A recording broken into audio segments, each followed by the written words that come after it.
Você acorda com aquilo, uma coisa grudada no fundo da garganta, como se alguém tivesse derramado cola lá dentro enquanto você dormia. Você pigarreia, você tosse, você tenta empurrar para baixo, para cima, para qualquer lado, e o catarro não sai. Ou pior, sai um pouco, você respira aliviado por 10 segundos e ele volta. E você pensa, é gripe, vai passar, vou tomar um chazinho. E aí começa o problema, porque o chazinho que você vai tomar pode ser exatamente o errado. Sou médico com quase 20 anos de experiência clínica e uma coisa que sempre me surpreendeu foi perceber o quanto as pessoas acham que sabem de chás medicinais. Existe um universo inteiro de crenças sobre ervas e infusões que passa de geração em geração como se fosse verdade absoluta. Minha avó tomava, minha mãe tomava, eu tomo e pronto. Mas a ciência avançou e o que ela descobriu sobre os chás e o sistema respiratório é muito mais interessante, mais específico e mais surpreendente do que qualquer receita de vó. Fica comigo até o final porque vou revelar os 3 maiores mitos sobre chá e catarro que a maioria das pessoas ainda acredita. E também vou te mostrar qual combinação específica de ervas a ciência já validou de verdade para dissolver o muco, reconstruir as vias aéreas irritadas e reativar as defesas do organismo. E o terceiro mito vai te surpreender, porque provavelmente você faz isso toda vez que fica doente, achando que está se cuidando. Antes de continuar, preciso ser honesto com você. O título deste vídeo usa as palavras dissolve, reconstrói e reativa. E eu precisava explicar isso direito antes de avançar. Nenhum chá do mundo dissolve catarro instalado como um comprimido efervescente. O que a ciência mostra é diferente e mais real. Certas ervas têm compostos bioativos com ação mucolítica, anti-inflamatória e imunomoduladora. Elas ajudam o próprio corpo a fazer esse trabalho. E há uma diferença enorme entre ajudar o corpo e substituir o tratamento médico. Essa premissa nunca muda no meu consultório. Agora vamos ao primeiro mito. A maioria das pessoas acredita que qualquer chá quente já basta para ajudar na tosse e no catarro. Chá de erva cidreira, chá de camomila, chá de boldo, chá de capim-limão, tudo junto. A ideia é, quente e natural já resolve. Se for chá de qualquer coisa, ajuda. Isso é um mito benevolente, mas um mito. Olha só, o vapor quente da xícara, esse sim, tem um efeito real sobre a mucosa nasal. A inalação de ar úmido e quente pode ajudar a afrouxar o muco espessado e a aliviar a congestão por alguns minutos. Mas esse efeito é da temperatura e da umidade, não da erva. Você poderia obter o mesmo resultado inalando o vapor de uma xícara de água quente simples. O que muda é o que está dissolvido nessa água. E aí mora a distinção que muito médico não explica direito para o paciente. Dona Elzira tinha 58 anos, aposentada, ex-professora de escola pública, nascida em Patos de Minas, em Minas Gerais. Mãe de 3 filhos, avó de 5 netos, uma mulher de chás. Quando chegou ao meu consultório, estava no 12º dia de tosse produtiva. Ela me contou que tinha tomado mais de 10 tipos diferentes de chá desde que o problema começou. Erva doce, erva cidreira, camomila, hortelã, canela com gengibre. A lista era longa, mas a tosse persistia. Doutor, eu faço tudo o que aprendi desde menina. Chá com mel, chá com limão. Por que não está passando? Ela fazia tudo certo segundo o que sabia, mas estava usando as ervas erradas para o problema certo. Erva cidreira é um calmante suave. Camomila tem ação antiespasmódica leve. Nenhuma delas tem compostos mucolíticos ou expectorantes relevantes com base científica sólida. Era como usar um curativo de band-aid em uma ferida que precisava de ponto. A boa intenção estava lá, o resultado não. Vou ao segundo mito agora, e este é o mais perigoso dos 3, porque parece extremamente lógico. A maioria das pessoas acredita que chá com mel sempre potencializa o efeito de qualquer erva, que o mel é o ingrediente mágico que transforma um chá comum em um remédio poderoso. Mel em tudo, mel no gengibre, mel no limão, mel na hortelã, mel na erva que for. E sabe o que mais? O mel tem, de fato, propriedades relevantes. Pesquisadores da Universidade de Oxford publicaram uma revisão analisando o mel no tratamento de tosse e infecções respiratórias superiores. Os resultados mostraram que o mel reduziu a frequência e a severidade da tosse melhor do que alguns anti-histamínicos convencionais. O mel tem ação antibacteriana por conta do seu pH ácido, do teor de açúcar concentrado e da presença de peróxido de hidrogênio. Isso é real. Mas aqui está o ponto que a maioria das pessoas nunca ouviu. O mel perde suas propriedades ativas quando aquecido acima de 40 graus Celsius. 40 graus. Um chá quente, daquele que você faz com água fervendo, está em torno de 90 a 95 graus quando você joga a água na xícara. Mesmo esperando alguns minutos para bebericar, a temperatura ainda fica bem acima de 40 graus quando o mel é adicionado. Resultado: as enzimas responsáveis pela ação antibacteriana do mel se desnaturalizam. O mel vira um adoçante natural muito gostoso, mas perde boa parte do que o torna terapêutico. A forma certa de usar o mel é adicioná-lo ao chá quando ele já esfriou o suficiente para você conseguir manter a mão em volta da xícara sem queimar. Morno, não quente, não fervendo, morno. É um detalhe pequeno que muda completamente o resultado. Aí está o erro. Se esse conteúdo está te ajudando a entender coisas que nunca te explicaram direito, clica no botão de curtir agora. Esse gesto ajuda o vídeo a chegar para mais pessoas que precisam dessas informações. E se você ainda não se inscreveu no canal, faz isso agora e ativa o sininho. Me conta nos comentários de qual cidade você está assistindo esse vídeo. Adoro saber onde essa comunidade está crescendo. Agora chegamos ao ponto que eu considero o mais importante desse vídeo, o terceiro mito. E esse me preocupa na minha prática clínica porque é o erro que eu mais vejo repetido. A maioria das pessoas acredita que usar muitas ervas diferentes juntas é melhor do que focar em uma ou duas com compostos específicos. Mais diversidade de ervas, mais benefício.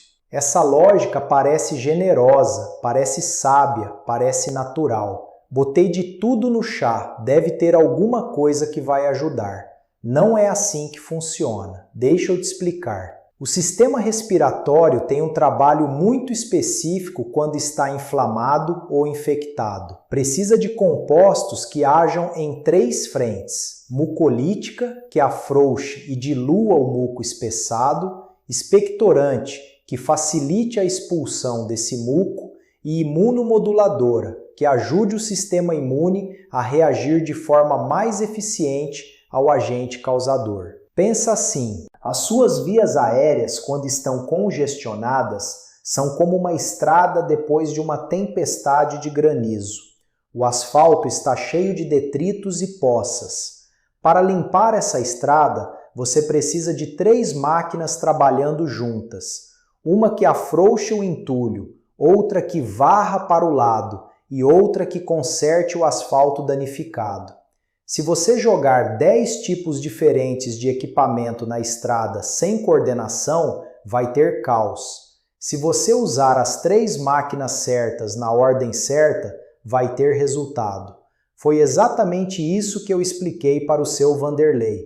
Vanderlei tinha 63 anos, comerciante, nascido em Imperatriz, no Maranhão. Um homem grande, de voz grossa, que não gostava de médico nem de remédio. Chegou no meu consultório carregando um caderninho de receitas de chás que sua falecida mãe tinha anotado à mão.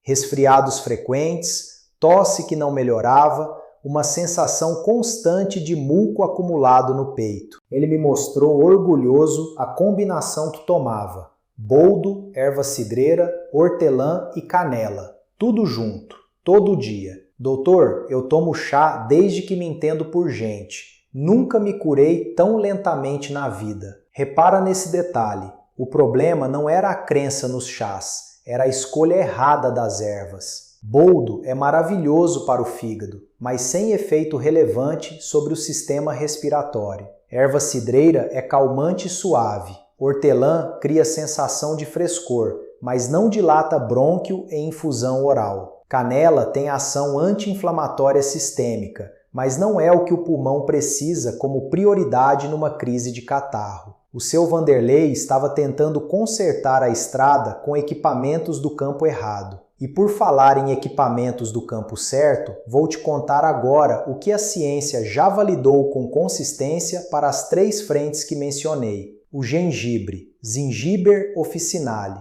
uma raiz que os orientais usam há mais de 2000 anos e que a ciência ocidental finalmente parou de ignorar. O gingerol e o shogaol, 2 compostos presentes na raiz fresca, têm ação anti-inflamatória documentada e ação expectorante confirmada em estudos. Uma revisão publicada no Journal of Ethnopharmacology analisou mais de 80 estudos sobre gengibre e confirmou sua eficácia no trato respiratório superior. O gengibre ajuda a reduzir a inflamação da mucosa, facilita a fluidificação do muco e alivia a irritação da garganta. Não é efeito placebo, é bioquímica. E o que mais me impressiona no gengibre é sua dupla ação. Ele age na inflamação e no catarro ao mesmo tempo. É como se ele operasse 2 máquinas da estrada com um único motorista. O tomilho, Thymus vulgaris, uma das plantas medicinais mais bem documentadas para o sistema respiratório em toda a literatura fitoterapêutica. Seus compostos principais, o timol e o carvacrol, são óleos essenciais com ação mucolítica e antisséptica confirmada. A Agência Reguladora Europeia de Medicamentos, a EMA, aprova o uso tradicional do tomilho para alívio de tosse associada a resfriado. O timol age sobre a membrana das células que produzem o muco, tornando-o menos viscoso, mais fluido, mais fácil de expelir. É como adicionar um solvente suave à cola, sem danificar a parede. E aí vem o terceiro componente, o guaco, Micania glomerata, uma trepadeira nativa da Mata Atlântica brasileira que talvez seja a planta medicinal mais bem estudada no Brasil, especificamente para o sistema respiratório. A Anvisa inclui o guaco em sua lista de medicamentos fitoterápicos regulamentados. Estudos conduzidos por pesquisadores da Universidade de São Paulo confirmaram sua ação broncodilatadora e antiasmática. A cumarina presente no guaco ajuda a abrir os brônquios, facilitar a respiração e fortalecer a resposta imunológica das vias aéreas. É uma planta que age exatamente onde precisa agir. Pensa assim, se o gengibre é o combustível que afrouxa o entulho e reduz a inflamação, o tomilho é a vassoura que prepara o muco para ser expelido, e o guaco é a máquina que abre a estrada e deixa o ar circular. Juntos, eles cobrem as 3 frentes simultaneamente. Mas espera, porque agora preciso te dar os detalhes de preparo que fazem a diferença, porque erva certa do jeito errado ainda é resultado ruim. Para o chá de gengibre com tomilho e guaco, o preparo correto é este. Use água filtrada. Leve ao fogo e antes de ferver, adicione 1 colher de sopa rasa de folhas de guaco e deixe ferver por 5 minutos em fogo baixo. Desligue o fogo, adicione 1 colher de chá de tomilho seco e um pedaço de gengibre fresco ralado do tamanho de uma moeda. Tampe a panela por 10 minutos. Essa infusão fechada preserva os óleos essenciais do tomilho, que evaporam se você deixar aberto. Coe, espere amornar e só então adicione 1 colher de chá de mel. morno, não quente. Beba até 3 xícaras por dia, de preferência pela manhã, no início da tarde e antes de dormir. 2 a 3 semanas de uso consistente mostram resultado mensurável em pacientes com catarro crônico, tosse recorrente e vias aéreas frequentemente congestionadas. Aqui quero te contar algo que precisa ser dito. Essa combinação funciona muito bem como suporte ao tratamento, como adjuvante ao que o médico já prescreveu, ou como preventivo nos períodos de maior exposição a vírus. Mas se você tem febre alta, catarro com cor escura ou esverdeada, dificuldade para respirar, dor no peito ou sintomas há mais de 10 dias, você precisa de avaliação médica presencial. O chá não substitui o antibiótico quando o antibiótico é necessário. Essa distinção importa. Vou te contar sobre a dona Noênia, 54 anos, técnica de enfermagem, nascida em Juazeiro do Norte, no Ceará. Uma mulher que passava a maior parte do dia em ambientes hospitalares e chegava em casa tossindo. Rinite alérgica crônica, catarro constante, infecções respiratórias frequentes. Ela me disse que havia desistido dos remédios convencionais por causa dos efeitos colaterais e que queria uma alternativa complementar. Montei com ela um protocolo de 3 meses. O chá de gengibre com tomilho e guaco 2 vezes ao dia, mel adicionado morno e pequenas mudanças alimentares para reduzir os alimentos que estimulavam a produção de muco. Nos primeiros 7 dias, ela relatou melhora no sono porque parou de acordar engasgando. Em 3 semanas, a frequência das crises de tosse tinha caído de forma significativa. Quando ela voltou 2 meses depois, me disse uma coisa que ficou guardada. Doutor, parece que minha garganta finalmente respirou. O que mais me toca como médico não é quando alguém chega com um diagnóstico complexo. É quando chega uma pessoa que ficou anos se automedicando com ervas erradas, sofrendo em silêncio, achando que não havia solução natural real. Havia. O problema era de informação, não de intenção. Vamos fechar com o que importa. O primeiro mito: qualquer chá quente ajuda. Não. A erva escolhida é o que muda o resultado. O segundo mito: mel em qualquer temperatura potencializa o chá. Não. Acima de 40 graus, ele perde suas enzimas ativas. Adicione sempre morno. O terceiro mito: quanto mais ervas, melhor. Não. As vias aéreas precisam de compostos específicos para 3 frentes simultâneas: gengibre, tomilho e guaco. Usados juntos e no preparo correto, cobrem essas 3 frentes com base científica. O seu corpo não é seu inimigo. Quando ele produz catarro, quando ele tosse, quando as vias aéreas ficam irritadas, ele está tentando se defender de algo, está pedindo recursos. E a diferença entre dar os recursos certos e os errados está às vezes no detalhe de qual erva você escolhe e como você prepara o chá. Manda esse vídeo para aquele familiar que vive com aquela tosse teimosa que não passa, para aquela amiga que toma chá de tudo sem ver resultado.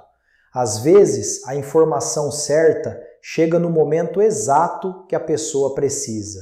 No próximo vídeo, vou te revelar os 5 sinais que o seu nariz dá antes de uma infecção respiratória se instalar de vez. Sinais que a maioria das pessoas ignora por dias, sem saber o que eles significam. Se você entender esses sinais cedo, pode agir antes que o problema se aprofunde. Não vai querer perder. Cuide das suas vias aéreas. Elas são a estrada por onde a vida entra.